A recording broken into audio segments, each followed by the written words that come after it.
Nous vivons vraiment dans un monde formidable. L'on peut faire partie du Parti Les Républicains et avoir une passion pour les communistes. L'on peut avoir manifesté autrefois contre la loi Taubira, mais avoir désormais une passion pour la mouvance LGBT. L'on peut maintenant être catholique, mais le moins possible. Illustrons tout cela par 3 exemples concernant le monde catholique. Le journal La Croix, qui appartient à une congrégation religieuse et qui devrait donc être un journal catho, ne cesse de détruire méthodiquement la religion catholique avec une joie non dissimulée.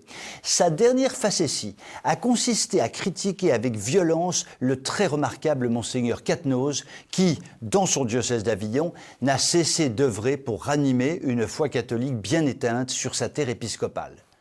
Pour le journal La Croix, bien mal nommé, l'œuvre missionnaire de Monseigneur Quatennose introduisait des tensions dans son diocèse, ce qui était inacceptable bien sûr.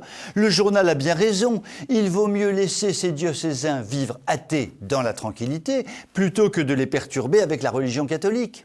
Cela dit, cette fois-là, trop, ce fut trop, et le très courageux évêque de Bayonne, Monseigneur Hayet, n'a pas hésité à dire qu'il ne fallait pas hésiter à boycotter le journal La Croix. Second exemple, dans le même ordre d'idées, l'archevêque d'Auxerre, Monseigneur Giraud, a fait un choix diaboliquement surprenant en préférant que la magnifique et si ancienne abbaye de Pontigny soit vendue dans d'obscures conditions financières par la région à un homme d'affaires pour le moins contestable qui souhaite transformer cette abbaye historique en musée d'art contemporain, c'est-à-dire en musée d'exposition de toutes les horreurs possibles et imaginables. Pourtant, la très remarquable fraternité Saint-Pierre avait fait une proposition d'acquisition de l'abbaye, sa proposition étant financièrement très supérieure à celle de l'homme d'affaires contestable. La fraternité voulait créer un séminaire au rayonnement international. C'en était trop pour l'évêque. La fraternité est vraiment trop catholique. Le prélat a donc préféré que ce site d'exception soit bradé en faveur d'un acheteur éminemment contestable et fort peu catholique. Troisième exemple, je ne reviendrai pas sur la sinistre affaire qu'a connue en 2020 le très remarquable et très catholique établissement de Saint-Jean-de-Passy à Paris.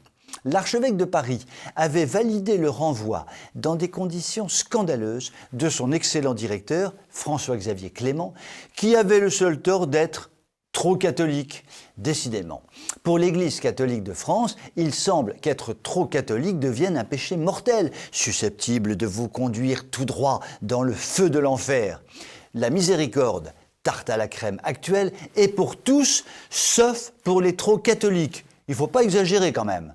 Dans ces conditions, le monde catholique y perd son latin et fréquente de moins en moins les églises.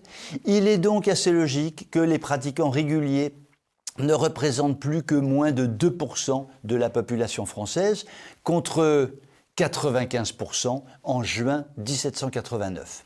Encore un effort, messieurs les évêques, et l'Église de France ne sera plus bientôt qu'un lointain souvenir.